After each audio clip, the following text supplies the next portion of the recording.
Welcome friends, NTA UGC NET labour laws HRM code 55 दिसंबर 2019 का solve question paper series में हम यहाँ स्टार्ट करेंगे आज पार्ट 9। पार्ट 8 ऑलरेडी कवर हो चुके हैं जिनका लिंक डिस्क्रिप्शन बॉक्स में दिया गया है।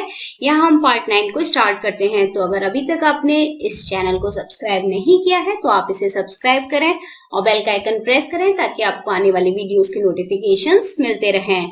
तो अब हम यहाँ बात करते हैं question number 81।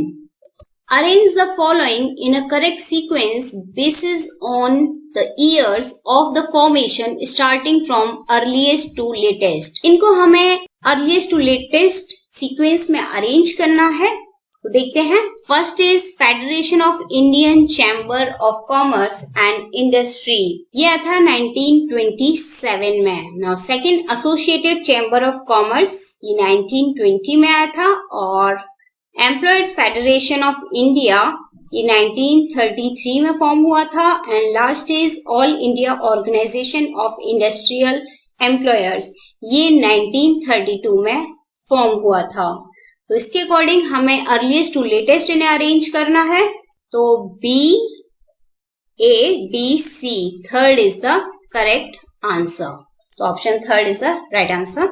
Now question number 82, which of the following statement relating to governing body of ILO are correct? तो ILO की गवर्निंग बॉडी के कुछ स्टेटमेंट्स यहाँ दिए गए हैं जिसमें से हमें करेक्ट स्टेटमेंट बताना है। ILO एक ट्राइपार्टाइट बॉडी है जिसमें ILC international labour conference, governing body और इंटरनेशनल लेबर ऑफिस ILO, ये तीन इसके पार्ट है। हमें गवर्निंग बॉडी की बात करनी है। The governing body is a non legislative body, ये बिल्कुल सही है। It is a executive wing. Then the tenure of the office of governing body is 10 years. This is wrong. Its tenure is 3 years. Then third is the governing body seeks advisory opinion from the International Court of Justice. This is the correct option. It scrutinizes the budget of the ILO with the consent of ILC, International Labour Conference. It is also a correct option. तो option B इसमें गलत है, बाकी ए C D ये तीन options correct हैं। तो answer is option 3। Now next question, question number 83, based on the statement given below choose the correct option. For country as a whole the supply of labour is not infinitely elastic.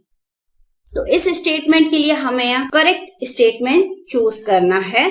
तो ये statement, supply of labour to a given firm is inelastic, this is the correct option of this question. तो option 3 is the right answer. Now question number 84, while staffing a multinational company, if the top management consider national subsidiaries as independent units and allows them to fill management posts themselves with the host country nationals, then the approach is called as। जब भी कभी multinational company में staffing करनी है और वो top management अगर consider करती है किसी नेशनल सब्सिडरी को एज अ इंडिपेंडेंट यूनिट और उसे अलाउ करती है कि मैनेजमेंट पोस्ट को वो खुद से फिल कर लें with the host country nationals, तो उस अप्रोच को क्या कहा जाएगा? तो उस अप्रोच को कहा जाएगा पॉलीसेंट्रिसिटी। तो option 2 is the correct answer. Now question number 85, which of the following two leadership behavior patterns were identified by Ohio State Studies? Ohio State Studies में initiating, structure and consideration को कंसीडर किया गया है। तो option 2 is the correct answer. Concern for production and concern for people, ये managerial grade में आते हैं, इनको मैनेजरियल ग्रेड में कवर किया जाता है। Now come to question number 86, which of the following statement relating to the grievance redressal machinery envisaged under chapter 2 of the Industrial Dispute Act 1947 are correct?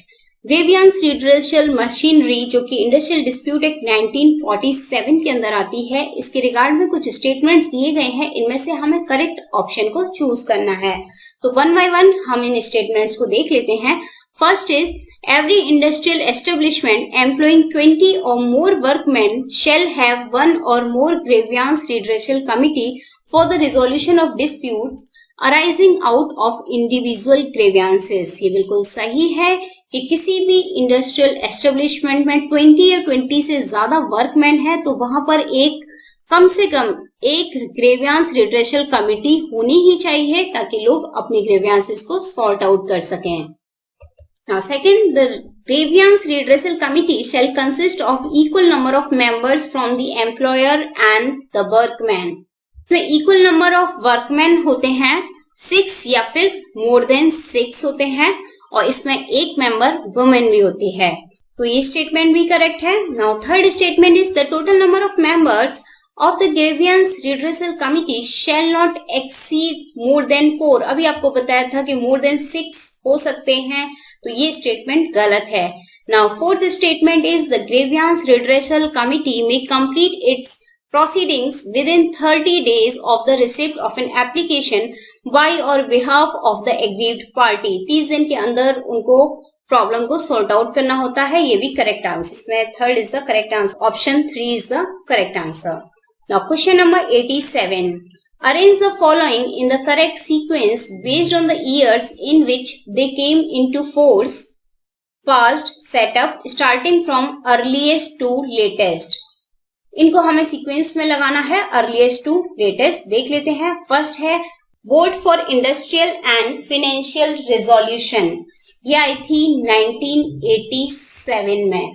Now second, the second industrial truce resolution, ये 1962 में form हुई थी। Then code of discipline, ये 1958 में आए थे। Then national institution for transforming India Aayog, NITI आयोग, जिसने रिप्लेस किया था प्लानिंग कमीशन को, और ये 2015 में आए थे। तो इसके according correct option is option 2। So this is the right answer. Now next question, question number 88, in which 3 articles of the Constitution of India provisions have been specified for ensuring health and safety of workers। Constitution of India के किन 3 articles में health and safety के regard में provisions दिए गए हैं? तो ये दिए गए हैं आर्टिकल 24 ENF एंड आर्टिकल 42। तो option third is the correct answer. Now question number 89, explaining the relationship between satisfaction and performance, which of the following models suggest that performance leads to satisfaction। यहाँ motivation के 4 model दिए गए हैं, इनमें से हमें बताना है कि कौन सा ऐसा मॉडल है जिसमें सेटिस्फेक्शन एंड परफॉर्मेंस का रिलेशनशिप एक्सप्लेन किया गया है और ये बताया गया है कि performance leads to satisfaction. Maslow's need of hierarchy में तो 5 लेवल्स ऑफ सेटिस्फेक्शन दिए गए हैं, तो ये नहीं है। हर्जबर्ग 2 फैक्टर थ्योरी में 2 फैक्टर्स की बात की गई है, ये भी नहीं है, जिसमें मोटिवेटर्स और हाइजीन फैक्टर्स हैं। डिससेटिस्फैक्शन और सेटिस्फेक्शन थ्योरी बताई है इसमें। एडम्स इक्विटी मॉडल में इनपुट और आउटपुट को इक्विवेलेंसी चेक की जाती है। और पोर्टर्स लोअर मॉडल, जो कि ब्रूम्स विक्टर थ्योरी का एडवांस मॉडल है, जिसमें उन्होंने बताया था कि जितना भी वर्क वो कर रहे हैं उसकी एक्सपेक्टेंसी के अकॉर्डिंग उनका सेटिस्फेक्शन लेवल या मोटिवेशन लेवल दिया जाता है। तो Porter Lawler model is the correct answer. Now come to question number 90। Given below are the 2 statements, one is labeled as assertion and other is labeled as reason। Assertion है industrial relations constitute one of the most delicate and complex problem of the modern industrial society, which is characterized by a rapid change, industrial unrest and conflicting ideologies in the national and international spheres। Assertion ये कहता है कि आज के time में industrial relations बहुत ही delicate और complex problem होती जा रही है, जो कि कैरेक्टराइज्ड है बाय रैपिड चेंज, इंडस्ट्री में अनरेस्ट हो रहा है, कॉन्फ्लिक्टिंग आइडियोलॉजीज हो रही है, न केवल नेशनल बल्कि इंटरनेशनल स्फीयर्स में भी। रीजन क्या है?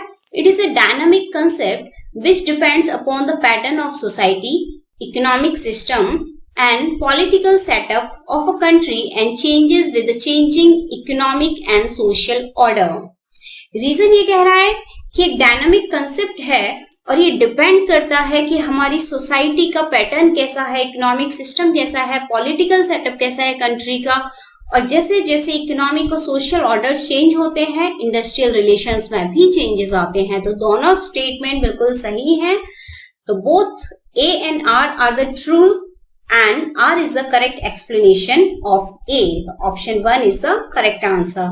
यह हमारा पार्ट 9 कंप्लीट होता है। अब तक हमने 90 क्वेश्चंस कवर कर लिए हैं। लास्ट 10 क्वेश्चंस रह गए हैं जो हम पार्ट 10 में कवर करेंगे। उसमें कॉम्प्रिहेंसिव पैसेज है, उसको हम देखेंगे और उसको सॉर्ट आउट करेंगे। तो फ्रेंड्स, इसी तरह से हमारे वीडियोस के साथ आप बने रहिएगा। नेक्स्ट वीडियो में हम लेकर आएंगे नेक्स्ट पार्ट। तब तक के लिए आप इनकी प्रैक्टिस कीजिए, ज्यादा से ज्यादा क्वेश्चन पेपर सॉल्व कीजिए और हमारे नए वीडियो के नोटिफिकेशन का वेट कीजिए।